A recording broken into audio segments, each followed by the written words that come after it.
Ассалому алейкум дӯстони азиз, ин шабакаи Голос Мигранта мебошад ва ман Ҳабибулло Қурбонов бо шумо ҳастам.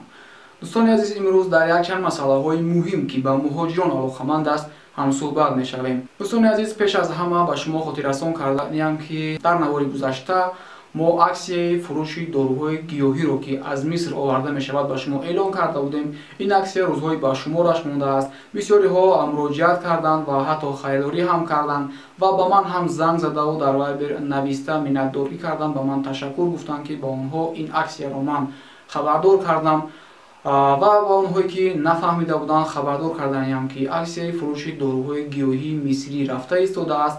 Онҳое ки аз гирифтории бемории хунукзадани бадан, хунукзадани гурдаҳо, дарди гурдаҳо, бемории простатит, яъне бемории узвҳои мардона шикоят доранд, ҳатман ба ин бародарҳо занг занед.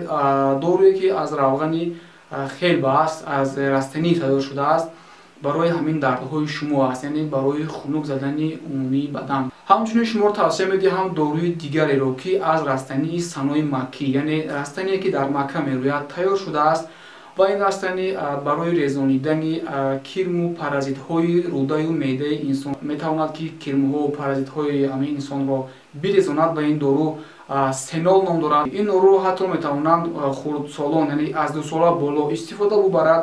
аз ҳамин сабаб шумо метавонед занг зада харидорӣ карда ба Тоҷикистон бифиристед, чунки дар Тоҷикистон ин доруро ёфтан душвор аст ва ё ки умуман ёфта намешавад. Ва ҳамчунин агар шумо дар шаҳрҳои дури Русия бошед, яъне дар дигар областҳо бошед, занг занед, ин бародарҳо ба шумо ҳатман тариқи почта Россия равон мекунанд. Ҳамчуне ки ба дигар бародарҳо равон карданд, онҳо аллакай гирифтанд ва аз оне ки мо тавсия додем розӣ ҳастанд, хурсанд ҳастанд, ба мо ташаккур низ гуфтанд. Салому алейкум ва раҳматуллоҳи ва баракатуҳ.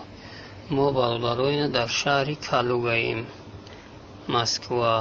ана дору заказ карда будем бародар, ана доруҳомон расид, ай почта гирифтем. ай ҳазор раҳмат ба бародаро, хо баракат шуда кунавишку ина доруҳо 100% расид, ягон мушкилӣ нест, ягон камбурӣ нест. иншааллоҳ хайку бо истифода барем. хай аллоҳ шифоша бита. ҳазор раҳмат ба бародаро, худо нигаҳбонту боша. акнун дӯстони азиз мегузарем ба хабарҳо. Саркарда аз 11 июл дар Санкт-Петербург қарори наве имзо шуд ки дар Санкт-Петербург ва дар Ленинградская област нархи патент боло меравад. Нархи патент дар Санкт-Петербург ва Ленинградская област 3500 рубл аст ва бояд 3800 рубл карда шавад. ин хабарро мо аз сомонаҳое хонда ба шумо мерасонем ки ин сомонаҳо ҳамеша қарорҳои навро ки Путин имзо мекунад, ҳаминҳоро зуд ба сомонаҳои худ менависанд ва мо аз он ҷойҳо хондаву пешкаши шумо мекунем. Бисёриҳо дар комментариҳо менависанд ки бародар ҳамин хел хабарҳоро шумо мегӯед ва баъдан ҳамин мақомоти Русия ин хабарҳои шуморо дидаву ҳамин корҳоро мекунад. Не дӯстони азиз, инҳо вақте ки қонуну қарорро имзо мекунанд, дар сомонаҳо чоп мешавад, мо аз он ҷойҳо мехонем ва пешкаши шумо мекунем. вале 3800 рубл аз кадом число, аз кадом таърихи рӯз шумо бояд бисупоред, ҳолу маълум накарданд ва агар ҳар вақте ки маълум карданд, ман ҳатман ба шумо маълумот медиҳам. барои он ки аз ҳамаи хабарҳои мо огаҳ бошед, барои он ки дар наворҳои ояндаи мо ки мо нақшаҳои зиёд дорем, шумо дар он ҷо бо мо бошед, шояд дар он ҷо маслиҳатҳои шумо ба мо лозим мешавад. ҳатман дар ин шабакаи мо обуна шавед, мо аз омадани шумо хело шод мешавем ва аз наворҳои ояндаи мо шумо ҳам бахабар мешавед. хулоса обуна шавед ва мунтазир бошед ҳар хабарҳои наве ки баромад, нисбати ҳамин патент бошад, нисбати дигар хабарҳои муҳоҷират, ҳатман аввалин шуда пешкаши шумо мекунем. ва дуюм масъаламон чунин аст ки як-ду навор аст ки тӯли як ҳафтаи охир дар интернет чарх мезанад. ин наворҳо сабаб шуданд ки обрӯи тоҷик каме ҳам бошад боло равад, нигоҳи мардуми рус нисбати тоҷик каме дигаргун бишавад. мо аз ин қаҳрамонҳои ҳамин наворҳо аҳсан мегӯям, онҳоро мегӯям ки шумо қаҳрамонӣ кардед, аҳсан ба шумо дӯстони азизам ва ҳамаи муҳоҷиронро даъват мекунам ки ҳамчунин бо нангу номус бошанд яъне ин кадом наворҳо ҳастанд? Якуминаш ин аст ки як бародари тоҷик ки як кашелё ки як марди русро ёфта буд. Так, короче, такая ситуация. Я кошелек потерял. Ага. Вообще не знал, что делать. Везде порыл, нигде нету. И, короче, вот этот человек, как зовут? Ахмед. Ахмед. С Таджикистана. Ага, да, вот. У меня, короче, вот карты, да, там, ну, с деньгами, короче, да, не буду говорить сколько. Права, получается, там у меня. Вот.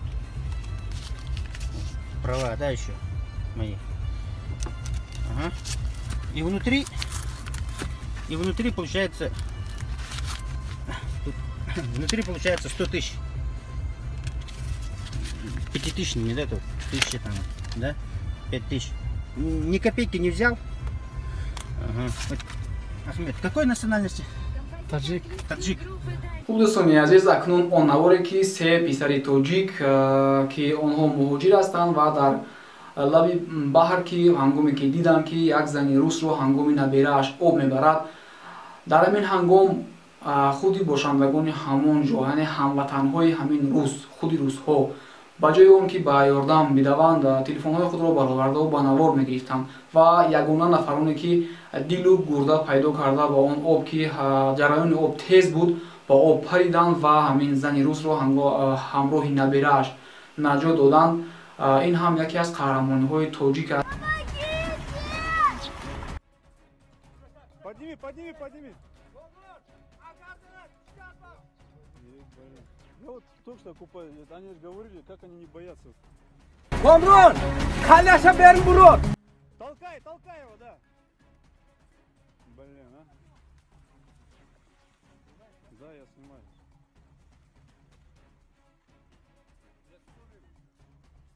Сейчас искусственное дыхание придется и как-то делать.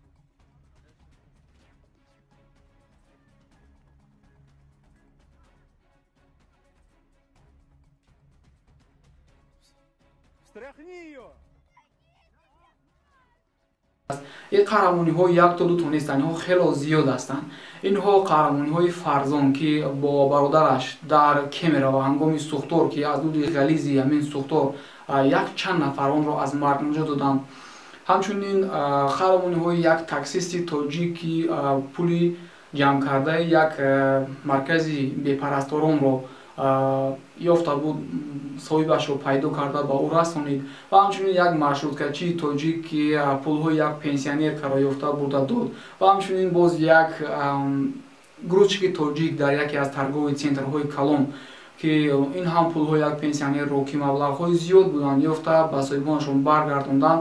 ҳамон шабрӯзҳо дар интернет дар бораашон зиёд менависонданд ва ҳамчунин як ҷавони дигар ки ба наздикӣ ҳамин зимистони гузашта духтари рус ки бо мошинаш дар дарони оби ях ғалтидагӣ буд дар дарё, ҳеҷ кас намепарид, ҳама телефонҳои худро бароварда фақат ба навор мегирифтанд ва ин ҷавони тоҷик ба об парида духтарро наҷот дод ва ҳамчунин саломатии худро қариб ки пурра аз даст дод. ин қаҳрамониҳоро журналистҳои рус наменависанд, он ҳам агар бинависанд онҳое ҳастанд ки каме чӣ тавре ба гуфти худашон бигӯем совест доранд.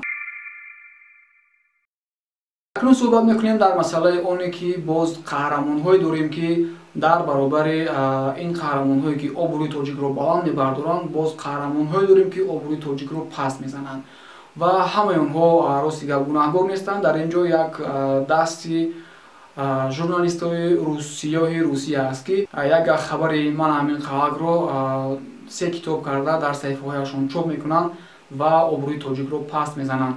як сомонаи бо номи Дон Дей дар саҳифаи худаш як навореро пахш кардааст ки дар он ҷо гӯё шаҳрвандони шаҳри Новочеркасск як муҳоҷири тоҷикро дастгир карданд ва ба навор гирифтанд ҳангоме ки ӯ бо як духтари 9сола ва як духтари 12сола бозиҳои шаҳвонӣ мекард.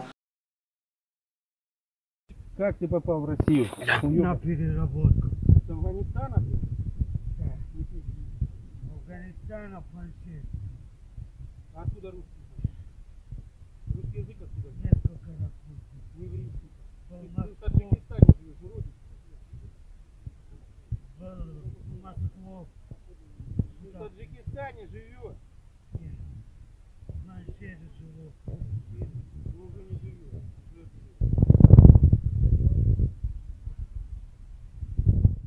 پلیسро جیغ زدن و پلیس اومده این مهاجر تاجیک را با خود برد. ولی پلیسی شهر نوچرکاسک درباره همین نوار یگان چیز شرح نداده است. ولی علاموارش آن است که الکی یکچند مطبوعات محلی، یکچند سامانه‌های محلی نوچرکاسک و یکچند سامانه‌های همین روسیه الکی نویسند با سرخط تاجیک پدافیل و یکچند چیزهای دیگر الکی نام تاجیک را به سیاه کردن آغاز کردند. حالا که یگان چیز انیق نشده است. مثال اینها خیلی زیادند که طول چند سالهای آخر میخونیم تاجیکان را حتی بسیارش را پدافیل میبرند. تاجیکان را با یکچند گناهایی که در گوشه خیال خودی همون تاجیک نبود ولی در سرش اون را بار میکنند و آبروی تاجیک را پس میزنند.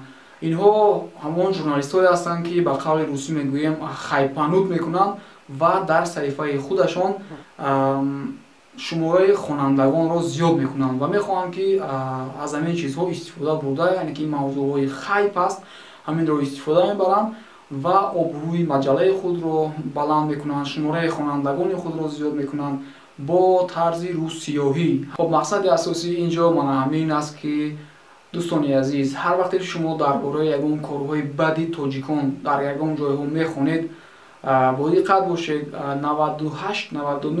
این روسیایی ژورنالیست‌های روسیا هست که از همین ها چیزا استفاده برده آبروی ما تاجیکان رو پس میزنند. خب دوستان عزیز امروز در این دو مسئله بود که صحبت کردیم. اینها خبر نیستند، اینها مسئله هایی هستند که در یکی از این من خیلی خرسند بودم، در یکی از اینش خیلی زیغ بودم و خواستم که همچون یک بلاگر احساس خود را نسبتی همین خبرها، نسبتی همین چیزهایی که در اینترنت هست به شما بگویم و حتما فکر و اندیشه های شما رو در زیر این نوار در کامنتاری انتظار هستم حتما بنویسید و همچنین ابونه شدن رو فراموش نسازید. شماره ما الکی از 80,000 نفر زیاد شد و اگر از این هم زیادتر شویم بازم خیلی خرسند میشویم و در آینده یک چند نقشه های هم داریم که در اونجا حتما یاردم شما لازم می شود. طریق کامنتاری ها در اونجا صحبت ها میگذرونیم و حتما اگر شما در دل یگان گفتنی های دارید، یگان نوارهایی میخواهید که من تیار نموده پیشکش شما بنمایم حتما در کامنتاری ها بنویسید. من در این موضوع ها حتما با شما نوارهای خوب، نوارهای جالب، نوارهای مصلحت آمیز، نوارهای به طرز روسی گوییم پوزیتیونی تیار کرده پیشکش شما میکنم. خیر دوستان عزیز با همه شما برای کار میخواهم همیشه آباد و سربلند باشید و مثل آن همون برادرهایی که آبروی تاجیک را میبردارند مثل آن همون ها باشید. خیر دوستان عزیز.